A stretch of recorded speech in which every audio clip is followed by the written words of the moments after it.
Hello everyone, welcome back to our YouTube channel. तो आज हम बात करेंगे वीएचएनसी की बैठक के बारे में। आज तक मैंने आपको बताया है कि वीएचएनसी का फंड कहाँ यूज़ करना है, कैसे खर्च करना है, लेकिन इस वीडियो में हम जानेंगे कि वीएचएनसी की मीटिंग कैसे लिखी जाती है, वीएचएनडी का एजेंडा किस तरह तैयार किया जाता है और रजिस्टर में वीएचएनसी की मीटिंग को कैसे लिखा जाता है। तो वीडियो को बिना स्किप किए पूरा देखिएगा। और अगर आपको ये पता करना है कि वीएचएनसी का फंड आपको कहाँ कहाँ खर्च करना होता है, या तो आप वीएचएनसी का रजिस्टर पढ़ सकते हैं, उसमें सब कुछ लिखा हुआ है, या फिर आप ऊपर आई बटन पर जाकर वीडियो को चेक कर सकते हैं। वहां पर वीएचएनसी के फंड को कहाँ कहाँ यूज़ करना है इसके बारे में मैंने एक वीडियो बनाई है, वो आप देख सकते हैं। तो इस तरह का वीएचएनसी की मीटिंग का रजिस्टर होता है। जैस का रजिस्टर भी बिल्कुल ऐसे ही होता है। जब आप इसके अंदर चलेंगे तो इसमें आप देखेंगे कि इसमें मीटिंग से रिलेटेड सभी चीज़ें लिखी हुई है कि आपको वीएचएनसी का पैसा कहाँ पर खर्च करना है, किन मुद्दों पर आपको हर महीने मीटिंग करनी है, सब कुछ इसके अंदर लिखा होता है। इसको आप पढ़ सकते हैं। तो हम चलते हैं मीटिंग की तरफ कि कैसे आपको वीएचएनसी की मीटिंग लिखनी होती है।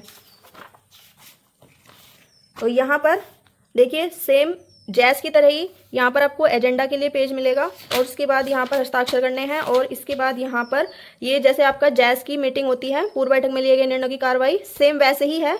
और बस इसमें ये कॉलम अलग होता है कि निर्णयों की जिम्मेदारी किसको दी गई है। तो चलिए देखते हैं वीएचएनसी की मीटिंग कैसे लिखेंगे। इसमें सबसे पहले आपको यहाँ पर डेट डालनी है जिस दिन आप मीटिंग कर रहे हैं। उसके बाद यहाँ पर जिस जगह पर आप मीटिंग कर रहे हैं उसका नाम डाल सकते हैं। ये मीटिंग उपकेंद्र पर भी हो सकती है, और अगर आपके उपकेंद्र में दूसरा गांव लगता है तो आपके किसी प्रतिष्ठित आदमी के घर भी हो सकती है, या आंगनबाड़ी केंद्र पर भी हो सकती है, या स्कूल में भी हो सकती है। तो यहाँ पर टाइम डालना है। मीटिंग का टाइम कम से कम 2 या 3 घंटे होना चाहिए, जिसमें आप अच्छे से डिस्कशन कर सको। उसके बाद अब देखते हैं इसमें एजेंडा बिंदु क्या है। एजेंडा बिंदु आप लिखेंगे, आप उस मंथ में क्या क्या कार्य करने वाले हैं, किस किस कार्य पर डिस्कशन करने वाले हैं, उसको आप 1 या 2 लाइन में यहाँ पर लिखेंगे पॉइंट अनुसार। तो यहाँ पर हमने लिखा है ग्राम स्वास्थ्य एवं सूचकांक पंजिका, जो कि आशा डायरी होती है, के आधार पर गर्भवती महिलाओं, बच्चों एवं योग्य दंपतियों, किशोरियों जिनको ग्राम स्वास्थ्य एवं पोषण दिवस, जो आपका आरआई सेशन होता है, के अनुसार सेवाएं दी जानी है, उन लाभार्थियों की सूची तैयार करने के विषय में चर्चा। ये चर्चा आपको आशा से करनी है। जो आशा डायरी होती है उसी के अनुसार सारा डाटा आशा को निकालना है, जैसे गर्भवती महिलाएं, बच्चे जिनको टीकाकरण हो रहा है, योग्य दंपत्ति जिनको परिवार नियोजन की सुविधाएं मिलनी है, किशोरियों जिनको आयरन फोलिक एसिड की टैबलेट वितरण करनी है। उसके बाद ग्राम स्वास्थ्य एवं पोषण दिवस के अनुसार जितनी भी हेल्थ एंड वेलनेस एक्टिविटी होती हैं उनके विषय में चर्चा की गई। ठीक है। दूसरा पॉइंट है 0 से 2 व 2 से 5 वर्ष के सभी छूटे हुए बच्चों का एक्सआर विजिट कर संपूर्ण टीकाकरण कराने के विषय में चर्चा। तो दूसरा पॉइंट आप इस तरह से लिख सकते हैं। वीएचएनसी के अंदर वो सभी चीज़ें आ जाएंगी जो ग्राम स्वास्थ्य एवं पोषण से संबंधित होती हैं। अब इसमें आएगा, इस महीने संचारी रोग अभियान भी चल रहा है, तो आप इसमें तीसरा पॉइंट लिखेंगे संचारी रोग नियंत्रण अभियान रैली निकालकर एवं साफ सफाई के विषय में जानकारी देकर जन समुदाय को प्रेरित करने के विषय में चर्चा की गई।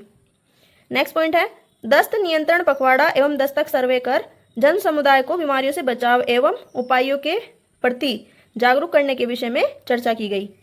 अभी ये जो एजेंडा पॉइंट आप लिख रहे हैं इसमें आपको सबसे लास्ट में चर्चा की गई इसलिए लगाना है क्योंकि आप बैठक में इसी विषय पर चर्चा कर रहे हैं। उसके बाद संचारी रोगों के बचाव हेतु गांव में फोगिंग एवं नालियों में दवाई का छिड़काव कराने के विषय में चर्चा की गई। तो अब ये नेक्स्ट पेज है, यहाँ पर सभी के सिग्नेचर आ जाएंगे। उसके बाद यहाँ पर आपको जैस की मीटिंग जैसा आपको फॉर्मेट दिखाई देगा, उसमें भी यही वाला ऑप्शन है, पूर्व बैठक में लिए गए निर्णयों पर की गई कार्रवाई की अद्यतन स्थिति एवं गत बैठक की कार्यवृत्ति की पुष्टि। तो इसमें ऐसा क्यों लिखा होता है, क्योंकि वीएचएनसी का भी एक फंड आता है, जैस कमेटी का भी एक फंड आता है, तो उसमें आपने जो पूर्व बैठक में निर्णय लिया होगा और वो आपका पूरा हो पाया या नहीं, और गत बैठक में आप क्या निर्णय लेंगे, वो सब आपको इस वाले कॉलम में लिखना होता है। तो आपको जो निर्णय लेना है 1 लाइन में आप लिख देंगे, जैसे पूर्व बैठक में लिए गए निर्णयों जैसे नालियों के में छिड़काव एवं फोगिंग अभी तक पूर्ण नहीं हो पाया है। गत बैठक में सभी उपस्थित सदस्यों की सहमति से गांव में साफ सफाई, नालियों की सफाई एवं फोगिंग का कार्य कराया जाएगा, यह जिम्मेदारी ग्राम प्रधान को दी गई है। तो इस तरह से आपको इसमें लिखना है। उसके बाद बैठक में चर्चा के महत्वपूर्ण बिंदु एजेंडा अनुसार निम्नलिखित रहे। तो आपको क्या करना है, जो आपने यहाँ पर एजेंडा लिखा है, अब इसी एजेंडा को आपको विस्तार पूर्वक यहाँ पर दिखाना है। तो सबसे पहला पॉइंट है ग्राम स्वास्थ्य पोषण दिवस के अनुसार दी जाने वाली सेवाओं के लिए आशा डायरी से गर्भवती महिलाओं, बच्चे, किशोरियों एवं लक्ष्य योग्य दंपत्ति तथा एनसीडी स्क्रीनिंग के लिए 30 साल से अधिक उम्र के लोगों की सूची तैयार कराने के विषय में चर्चा की गई एवं आशा को समझाया गया। उसके बाद राशन वितरण हेतु आंगनवाड़ियों से चर्चा की गई। 0 से 1 वर्ष एवं 1 से 5 वर्ष के बच्चों की सूची बनवाने एवं अद्यतन करने के विषय में जानकारी दी गई। अद्यतन मीन्स ये राशन के विषय में है। उसके बाद ग्राम स्वास्थ्य एवं पोषण दिवस पर पूर्व में चिन्हित किए गए बच्चों कुपोषित एवं अति कुपोषित का वजन अवश्य लिया जाना है तथा वजन में बढ़ोतरी एवं घटोतरी की पहचान कर आवश्यक परामर्श देने के विषय में चर्चा की गई। उसके बाद मातृ बैठक में भाग लेकर आशा आंगनवाड़ी द्वारा जानकारी दिए जाने के विषय में चर्चा की गई। जो भी आप मंथली बैठक करते हैं या आशा करती हैं या आंगनवाड़ी करती हैं उसके विषय में भी आपको आंगनवाड़ी आशा को समझाना है। अगर आपके वेकेंसी के खाते में फंड है तो आप उसमें कोई भी निर्णय लेंगे जो भी सदस्यों की सहमति से, वो आप इसमें एक लाइन में लिख सकते हैं। ग्राम स्वास्थ्य एवं पोषण दिवस पर पूर्व में चिन्हित किए गए XR बच्चों को विजिट कर संपूर्ण टीकाकरण कराने के विषय में चर्चा की गई। संचारी रोग नियंत्रण अभियान रैली निकालकर एवं साफ सफाई के विषय में जानकारी देकर जन समुदाय को प्रेरित करने के विषय में चर्चा की गई। ठीक है, नेक्स्ट पॉइंट है दस्त नियंत्रण पखवाड़ा एवं दस्तक सर्वे कर जन समुदाय को बीमारियों से बचाव एवं उपायों के प्रति जागरूक करने के विषय में चर्चा की गई। उसके बाद संचारी रोगों से बचाव हेतु गाँव में फॉगिंग एवं नालियों में दवाई का छिड़काव कराने के विषय में चर्चा की गई। तो ये सभी चर्चाएं करने के बाद यहाँ पर आप प्रस्तावना भी लिख सकते हैं। अगर आपने किसी मुद्दे पर चर्चा की है जैसे फॉगिंग कराना या नालियों में दवाई का छिड़काव करवाना, ये सभी तो अस्पताल की तरफ से फ्री मिलता है। हो सकता है अस्पताल की तरफ से ना मिले तो आप उसे जो आपका VHNC का फंड आता है उसके अद्यतन के विषय में भी चर्चा कर सकते हैं। उसमें एक पॉइंट ऐड कर सकते हैं जिस विषय पर भी आप चर्चा करेंगे।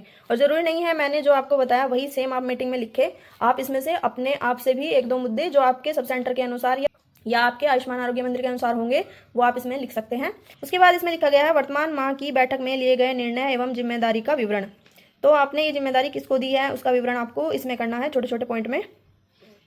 ये जो आपने निर्णय लिए हैं उसको आपको यहाँ पर छोटे छोटे पॉइंट में लिख देना है। नालियों की सफाई का कार्य कराया जाए, इसकी जिम्मेदारी दी गई है ग्राम प्रधान को। नालियों में मच्छरों की पैदावार को रोकने के लिए छिड़काव कराया जाए, ग्राम प्रधान को दी है इसकी जिम्मेदारी। उसके बाद तीसरा पॉइंट है मच्छरों के प्रजनन को रोकने हेतु गांव में फॉगिंग कार्य कराया जाए, ये भी ग्राम प्रधान को जिम्मेदारी दी गई है। इसके अलावा अगर किसी अन्य व्यक्ति को जिम्मेदारी देते हैं जैसे वार्ड मेंबर को देते हैं या आंगनबाड़ी आशा को देते हैं तो यहाँ पर आशा आंगनबाड़ी का नाम आ जाएगा। तो अगर आपको जानकारी अच्छी लगी हो तो प्लीज़ वीडियो को लाइक करें, चैनल को सब्सक्राइब करें और बेल आइकन को जरूर प्रेस कर दें ताकि न्यू वीडियो का नोटिफिकेशन आपको सबसे पहले मिल सके। Thank you.